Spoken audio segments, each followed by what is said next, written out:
बिस्मिल्लाहिर्रहमानिर्रहीम अस्सलाम वालेकुम माय डियर फेलो ट्रेडर्स। उम्मीद है आप लोग ठीक होंगे। फ़हमी सिद्दीकी इन्वेस्ट बाय सिग्नल से आप लोगों के साथ है।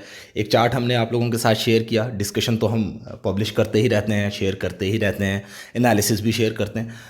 आज हमने सोचा कि आप लोगों को चार्ट भी शेयर करें और उस चार्ट के ऊपर डिस्कशन भी कंडक्ट करें ताकि आप लोगों को सीखने में भी आसानी हो। एक चार्ट डेवलप हुआ, एक चार्ट पे प्राइस एक्शन डेवलप हुआ, डैट इज़ 1 आवर चार्ट। और इस 1 आवर टाइम फ्रेम पे चार्ट पे हमने जो मूव बनते हुए देखा, that is a bullish momentum. और इस बुलिश मोमेंटम की जो बेसिक करेक्टरिस्टिक्स है वो फुल ही बॉटम बना, बॉटम के बाद एक हाई बना। उस हाई से जो correction I that was previous bottom से ऊपर थी, यानी हमने हायर लो बनते हुए देखा।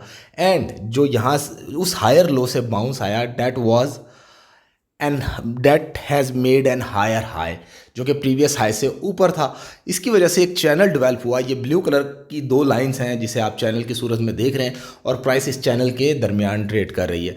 Now I think the price has tested the channel 2358 2365। That's why इस चैनल के रेजिस्टेंस की वजह से हम ये एक्सपेक्ट कर रहे थे कि 2358 से शायद ऊपर सस्टेनेबिलिटी नज़र ना आए, लेकिन थोड़े से देर के लिए हमने इसके ऊपर सस्टेनेबिलिटी देखी। अभी भी गोल्ड इन्हीं एरियाज़ में ट्रेड कर रहा है। और अगर आप लोगों को याद हो तो कल मैंने डिस्कशन में ये बात कंडक्ट बताई कि 2355 2351 का लेवल करेक्टिव बॉटम हो सकता है, और वो करेक्टिव बॉटम हमने बनते हुए देखा। 2351 एग्जैक्टली बना। वहाँ से हमने फिर वंस अगेन एक बाउंस देख लिया। अगर वो 2351 तोड़ देता जैसा कि हमने सजेस्ट किया था, तो वो टूटने की वजह से जो नीचे के लेवल थे 2346 टू 2341 वो बड़े आसानी से खुलते हुए नज़र आ रहे थे। बट स्टिल थोड़े से बड़े टाइम फ्रेम को और इस चार्ट को जो मैंने आप लोगों के साथ शेयर किया, इसको आप देखें, इसको समझने की कोशिश करें तो आपको 2-3 चीज़ें समझ आएंगी। एक तो ये कि ये बुलिश चैनल में ट्रेड कर रहा है, डिस्कशन मैंने ऑलरेडी कर ली कि ये क्यों बना है। इसके बाद एक ब्रेकआउट अचीव हुआ है, उस ब्रेकआउट की बेस पे, और अगर ये आप ब्लैक लाइन देखें तो that black line is showing एक ब्रेकआउट, और इस ब्रेकआउट की बेस पे बुलिश मोमेंटम कंटिन्यू हुआ। अब इस ब्रेकआउट को रीटेस्ट करने की ज़रूरत है। I think this breakout needed to be retest to make a further high, और उस फर्दर हाई को बनाने से पहले इसे रीटेस्ट करना चाहिए आइडियली। और अगर इसको वो रीटेस्ट करेगा, यहाँ पे रिजेक्शन देखने को मिलेगी, देन उस रिजेक्शन की बेसिस पे जो हाई बनेगा that is higher high most probably.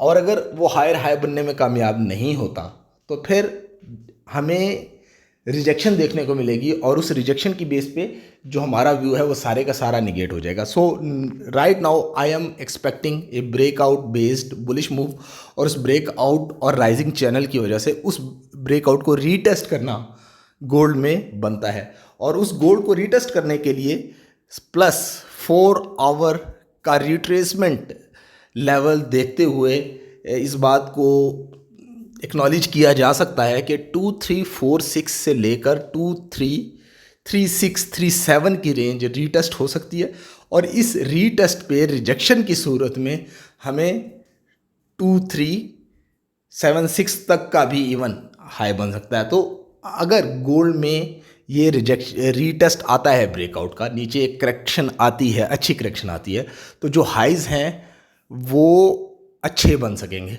लेकिन अगर गोल्ड इन्हीं एरियाज़ में कंसोलिडेट करता है और फ्लैग का जो पैटर्न डेवलप हो रहा है उसको ब्रेकआउट अचीव कर लेता है, जो कि 2365 के ऊपर है, तो उस ब्रेकआउट की बेस पे जो मूव बनेगा वो ज़्यादा से ज़्यादा इन एरिया से 2369 2372 तक का मूव बना लेगा, या इवन 2376 का मूव बना लेगा।